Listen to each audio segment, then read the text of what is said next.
আমাদের এই আমজনতার মিছিল থেকে আপনারা নিশ্চয়ই বুঝতে পারছেন, আমরা যদি প্রতিহিংসা রাজনীতি করতে চাই, এক সেকেন্ডে এই স্বৈরাচার হাসিনার ফ্যাসিস্ট হাসিনার কিন্তু পড়বে।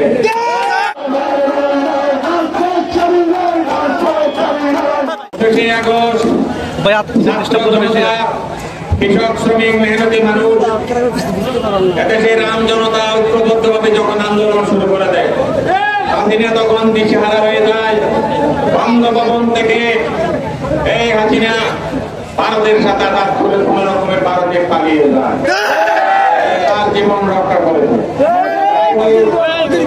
পালিয়ে যাওয়ার পরে এই দেশে তার কিছু দোষর রেখে গেছে। মাঝে মাঝে আস্ফালন করতে চাই, তারা মাঝে মাঝে উত্তপ্ত হতে চায়।